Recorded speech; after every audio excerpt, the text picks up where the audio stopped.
안녕하십니까. CJB 모닝와이드 월요일 아침에 인사드립니다. 지난 토요일이 입동이었습니다. 입동이 지나가기가 무섭게 오늘 최저 기온이 영하 3도로 뚝 떨어졌는데요. 네. 이렇게 기온이 떨어지니까 농장에서는 저온 피해를 막기 위해 보온 덮개를 씌우기도 하고요. 영동에서는 깎은 감들이 탈에 주렁주렁 매달린 모습들 볼 수 있습니다. 네, 이제 겨울이 가까이 왔나 싶은 월요일 아침인데요. 오늘 아침 기온이 영하권이지만은 최저 기온은 영상 10도를 웃돌면서 일교차가 매우 큽니다. 따뜻한 외투 챙기시면서 건강 유의하시기 바랍니다. 모닝와이드 뉴스로 시작합니다. 도내 시군 단체장들에 이어서 최근 이시중 지사도 청주의 특례시 지정에 반대한다는 입장을 냈습니다. 주변의 견제에도 청주시는 인구 규모에 걸맞는 행정권한 확대를 주장하며 올해한 지방자치법 개정도 기대하고 있습니다. 조용광 기자입니다. 청주시청 바로 옆에 준공 예정인 49층 규모의 고층 아파트입니다.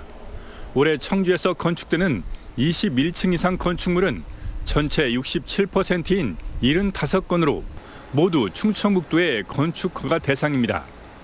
청주 동남과 율량지구 등 택지를 개발하거나 변경 시에도 충청북도의 심의를 거쳐야 합니다.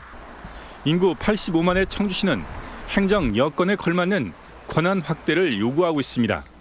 또 인구 100만을 지향하는 도시로서 장기적인 정책 연구와 발굴을 위한 자체 연구원 설립 필요성도 제기합니다. 이를 위해서는 특례시 지정이 절실하며 다른 시군이 우려하는 재정 특례는 원하지 않는다는 입장입니다.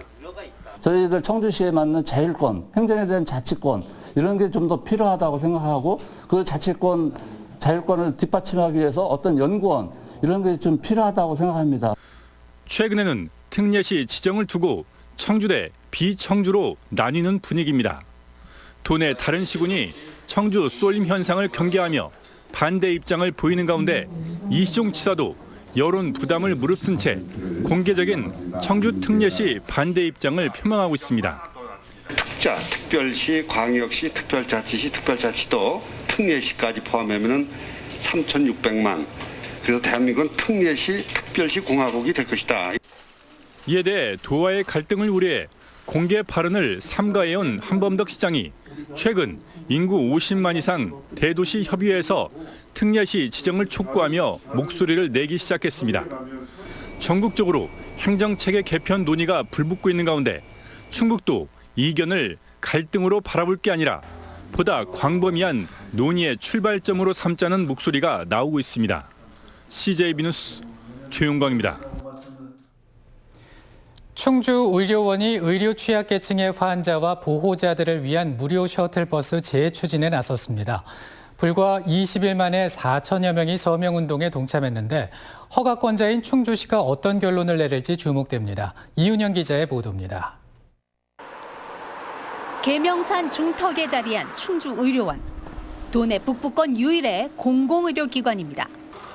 지난 2012년 충주 도심 문화동에서 이곳으로 700억 원을 투입해 이전했습니다.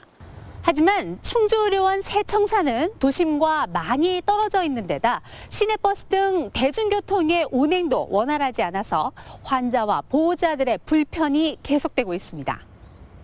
단 한 개의 시내버스 노선만이 이곳을 경유하는 데다 주말에는 이마저도 운행하지 않습니다.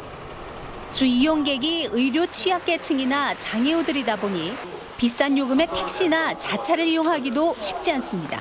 너무 불편하죠. 불편한데 뭐 어떻게 할 수가 없지. 여기 너무 올라와 있으니까. 저 같은 젊은 사람도 사실은 여기 오기 힘든데 어르신들은 얼마나 힘들겠어요. 이에 충주의료원이 무료 셔틀버스 도입 카드를 다시 꺼내들었습니다.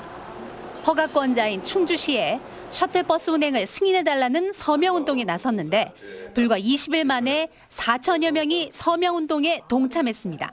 환자를 유치해서 수익을 올리려고 하는 그런 것이 아니고 지자체 단체장님의 승인이 있으면 가능한 걸로 되어 있습니다. 그래서 저희가 공공의료기관이고 많은 시민이 원하면 문제는 시내버스와 택시업계, 의료계의 반발을 어떻게 잠재울지 여부입니다.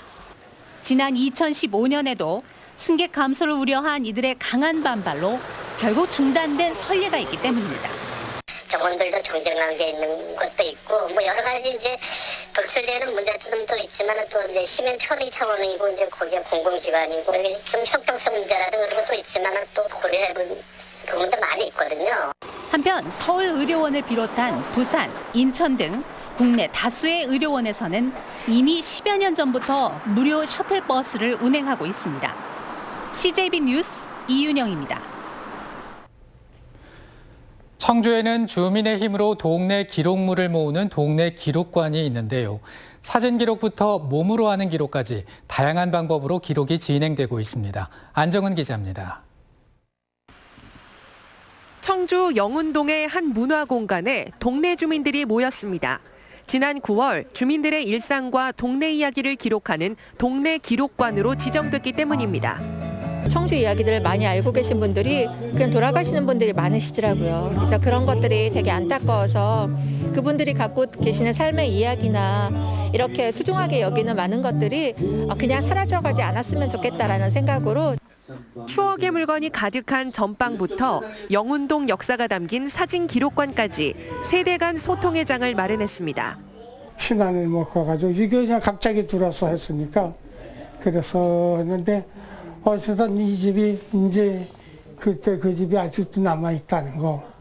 우암동의 또 다른 동네 기록관은 활자가 아닌 동작으로 기록하고 있습니다. 주민들이 한 동네에서 체험한 각기 다른 역사들을 몸으로 기억하고 기록하는 겁니다. 자기들이 가지고 있는 몸을 중심으로 몸 안에는 누구나 다 태초부터 자기가 가지고 있는 고유한 기억이 있거든요. 그 기억을 기록해보는 게 좀 의미가 있지 않을까 싶어서 동네 기록관은 청주 문화도시 조성 사업의 일환으로 청주시 4개 구에 모두 10곳이 선정됐습니다. 이제까지 살아왔던 이야기나 앞으로 살아갈 이야기 그리고 현재 살아가는 이야기를 진솔하게 담아내면서 같이 주민들과 소통할 수 있는 동네 구석구석 삶의 흔적을 주민들이 간직하는 시도를 통해 청주의 문화 경쟁력은 한 단계 더 높아질 것으로 기대됩니다. 삶의 소중한 기억을 문화로 기록하는 작업들이 지금 이 시간에도 우리 지역 곳곳에서 활발하게 진행되고 있습니다. CJB 뉴스 안정은입니다. 충북교육의 미래를 보다 세 번째 순서 오늘은 충북 외국어인재의 산실 청주외고로 가봅니다. 영어를 기본으로 언어별 몰입교육을 강화하면서 외국어 교육의 새로운 모델을 제시하고 있습니다. 진기훈 기자입니다. 스페인어 수업이 진행 중인 교실에선 원어민 교사와 한국인 교사가 함께 수업을 진행하는 코티칭 수업이 한창입니다. 수업 설계부터 마무리까지 2명의 교사가 협업해 진행하고 함께 학생 참여를 유도하면서 학생들은 전공어에 대한 심리적 부담감을 덜게 돼 회화 능력 향상에 만족이 높습니다. 원어민과의 그러한 거리감이 상대적으로 많이 줄어듦을 느낄 수 있었습니다. 뿐만 아니라 한국인 선생님께서 수업 방향을 잡아주시고 또 최근 국내 수요가 높은 베트남어과를 신설하는 등 대학 진학과 진로 개척에도 적극 나서고 있습니다. 한국이랑 아세안 국가들이 이제 협력할 기회도 많고 교역량도 증가하고 있어서 그거의 핵심 국가인 베트남에 진출하면 좋겠다고 생각했고 다문화 학생들과의 여러 교류 활동과 각 전공어에 맞춘 문화 수업으로 다문화 교육의 새로운 방향을 제시하고 있습니다. 그 나라의 문화나 사람들의 관습 또 생각하는 방식을 다 이해해야 사람들과 잘 통할 수 있다고 생각합니다. 글로벌 리더가 될 청주외고 학생들에게 꼭 필요한 수업인 것 같습니다. 영어와 스페인어 토론, 글로벌 봉사 등 다방면의 동아리 활동으로 학생들은 외국어를 활용하며 실력을 키우고 있습니다. 전공어 무력 교육 확대 등 외국어 특화 교육 과정 운영으로 우리 청주 외국어 학생들이 외국어 능력뿐만 아니라 나눔과 배려의 따뜻한 마음을 가진 글로벌 리더로 성장할 수 있기를 바랍니다. 청주외고는 앞으로 전공어 국가와의 융합 교육 과정과 취업 대상 국가 언어 학습 지원 등을 개설해 맞춤형 외국어 교육 중심지로 자리매김한다는 계획입니다. CJB 뉴스 진기훈입니다.